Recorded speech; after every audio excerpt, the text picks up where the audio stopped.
Hi எல்லோருக்கும் வணக்கம். Bigg Boss season 8 Tamil.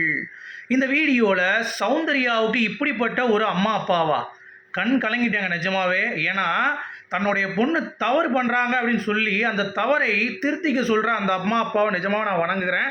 So சூப்பரான அம்மா அப்பா அவங்களுக்கு கிடச்சிருக்காங்க. ஆனால் சௌந்தர்யாவுக்கு சப்போர்ட் பண்ணுற வெளியே அந்த பிஆர் குரூப்லாம் அவங்க செருப்பு எடுத்து நீங்களே அடிச்சுக்கோங்கடா அவங்க அம்மா அப்பா செய்கிறத பார்த்து அப்படின்ற மாதிரி தான் நமக்கு வந்து தோணுது. ஸோ அப்படி என்ன நடந்துச்சு அப்படின்னு சொல்லி பார்த்தீங்கன்னா அந்த வீடியோவில் பார்க்க போகிறோம். ஸோ என்னை பொறுத்த வரைக்கும் வேறு லெவலில் சௌந்தர்யாவுடைய பிக் பாஸ் வந்து பார்த்தீங்கன்னா ஒரு ட்விஸ்ட் கொடுக்குறாரு. வந்து அன்சிதா கத்த சொல்கிறாரு, கத்துங்க தேடுங்க உங்கள் அப்பா அப்பாவை அப்படின்ற மாதிரி சொல்லும் பொழுது அவங்க வந்து கத்துறாங்க. அப்போ வந்து வரல. அடுத்து ஜெஃப்ரி நீ எப்படி கூடுவ, மம்மி டேடி ஹெல்ப் மீ அப்படின்றான். நம்ம அன்சிதா வந்து பார்த்தீங்கன்னா அம்மி அப்படின்றது. ஸோ யாருக்கும் வரல. சௌந்தர்யா நீங்கள் கூப்பிடுங்கன்னொடனே அம்மா அப்படின்னு கத்துறாங்களா, அம்மா அப்பா அப்படின்றாங்களா.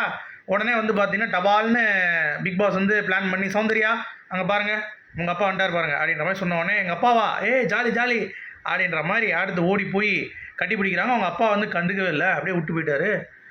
என்னையா அது அப்படின்ற மாதிரி இருந்துச்சு. ரொம்ப கோவக்காரராக இருக்கா போறே அப்படின்ற மாதிரி இருக்கும் பொழுது உள்ளே போனால் போகிறப்ப முத்து சூப்பராக இருக்கீங்க நல்லா விளாட்றீங்கன்ட்டாங்க அவங்க அம்மா. அப்புறம் ஜாக்லின் சூப்பராக விளாட்றம்மா எனக்கு ரொம்ப பிடிக்கும் அப்படின்ட்டாங்க. முடிஞ்சிச்சு அதோட. சரியா முடிஞ்சவொடனே அடுத்து வந்து பார்த்தீங்கன்னா சௌந்தர்யா உள்ளே கூட்டு போகிறாங்க ரூமுக்கு. இங்கே தான் நம்ம வந்து ரொம்ப முக்கியமான ஒரு தருணம், எனக்கு ரொம்ப ரொம்ப பிடிச்ச தருணம். ஏன்னா அவங்க அம்மாவும் சொம்ப தூக்கிட்டு உள்ளே போயிடுவாங்களோ அப்படின்னு சொல்லி பயந்துட்டேன்.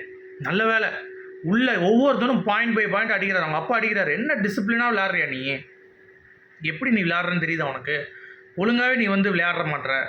ப்ளஸ் எல்லாரும் வந்து ஒரு விஷயம் சொல்கிறாங்கன்னா ஸ்ட்ரெயிட்டாக போய் பேசு, ஒரு ரெஸ்பெக்ட் கொடு எல்லாத்துக்கும். சரியா அதே மாதிரி மஞ்சரியை பற்றியோ இல்லை பற்றியோ யாரை பற்றியும் அப்படி பேசாத தெரியாமல். நீ ஒழுங்காக இருக்கியா, நீ ஒழுங்காக விளையாடுறியா அப்படின்ற மாதிரி ஓப்பனாக வந்து பார்த்தீங்கன்னா அவங்க அப்பா அடிக்கிறாரு. அவங்க அம்மா அதே மாதிரி தான். இப்போ ஜாக்லின் கிட்ட உனக்கு பிரச்சனை இருந்ததுன்னா ஸ்ட்ரைட்டாக போய் நீ பேசு, பின்னாடி பேசாத. அவ்வளோ ரூடாக எதுக்கு நீ வந்து ரியாக்ட் பண்ணுற. அப்புறம் அவன் தம்பியா அண்ணனான்னு தெரில, அவர் வந்துட்டு நீ வந்து ஏன் ரொம்ப மூஞ்ச ஒரு மாதிரி வச்சுக்கிற, ஒரு கைண்ட்னஸாகவே இருக்க மாட்டியா, வில்லன் மாதிரி இருக்க பார்க்குறதுக்கு, கத்துறப்போ உன் மூஞ்சி ரொம்ப வில்லி மாதிரி வந்து அப்படியே தெரியுது எவிடெண்ட்டாக. ஸோ பார்க்கும் பொழுது நமக்கே வந்து பார்த்திங்கன்னா ஒரு ஃபீல் வந்து கொடுக்குது அப்படின்ற மாதிரி அவங்க ஃபேமிலி எல்லாருமே சேர்ந்து சுத்தல் போட்டு அவங்க சொல்கிற விதம் வந்து பார்த்திங்கன்னா ரொம்ப ரொம்ப பிடிச்சிருந்துச்சிங்க. அதுவும் அவங்க அப்பா பேசுகிறதெல்லாம் வந்து வேறு லெவலில் இருந்தது. அதாவது நீ விளையாடுறது எல்லாமே ஓகே, பட் நிறைய விஷயங்கள் நீ வந்து மாற்றணும், உனக்கு வந்து ஜெயிக்கணும்னா அப்படின்ற மாதிரி சொல்கிறதெல்லாம் ரொம்ப அற்புதமாக இருந்துச்சு. So very good. பாருங்கள் எவ்வளோ பேர் ஏங்குவாங்க அந்த ஆப்பர்ச்சுனிட்டிக்கு. நீ என்ன பண்ணிகிட்டு இருக்க, உனக்கு கிடைச்சி நீ யூஸ் பண்ண மாட்டேற வாய்ப்பை அப்படின்ற மாதிரி சொல்கிறார். ஸோ எவ்வளோ இது பாருங்கள் வேதனைப்பட்டிருக்கோம். கிண்டல் பண்ணுற மாதிரிலாம் பண்ணாத அப்படின்றார். பாருங்கள்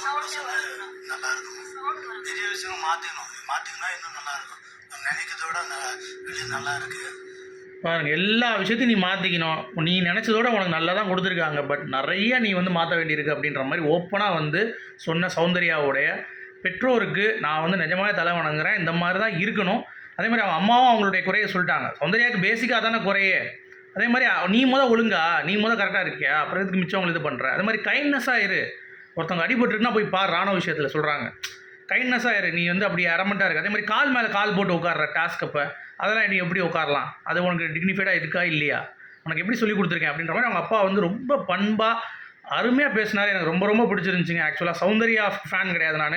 சௌந்தர்யா ஃபேமிலிக்கு கண்டிப்பாக நான் வந்து பிஆராக இருக்கணும்னு ஆசைப்பட்றேன். ஏன்னா அவங்க அந்தளவுக்கு வந்து அவங்களுடைய பாயிண்ட் ஆஃப் வியூ சொல்லும் பொழுது நல்லா இருந்தது. அதுவும் அவங்க தம்பிலாம் வந்து பார்த்தீங்கன்னா வேறு லெவலில் ஒரு பாயிண்ட் ஆஃப் வியூ வந்து வைக்கிறாங்க.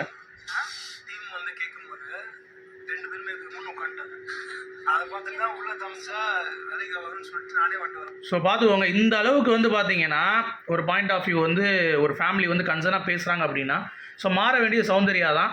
ஸோ சௌந்தர்யா சொம்புகள் இனிமேலாச்சும் கொஞ்சம் திருந்துக்கடா. பிஆர் வேலை பார்க்காம நல்லது எது கெட்டது எதுன்னு புரிய வைங்க. சரி எதுக்கு எடுத்தாலும் சொம்படிக்காதீங்க. Salute, great salute to both நம்ம அப்பாவுக்கும் சௌந்தர்யாவோட அப்பாவுக்கும் அம்மாவுக்கும் மற்றும் அவங்க குடும்பத்திற்கும் ரொம்ப ரொம்ப நன்றி. ஸோ தேங்க்யூ சார் அப்படின்னு சொல்லிட்டு இந்த வீடியோ நான் படிக்கிறேன். உங்களுடைய கருத்துக்கள் சொல்லுங்கள். மீண்டும் சந்திப்போம். Good bye.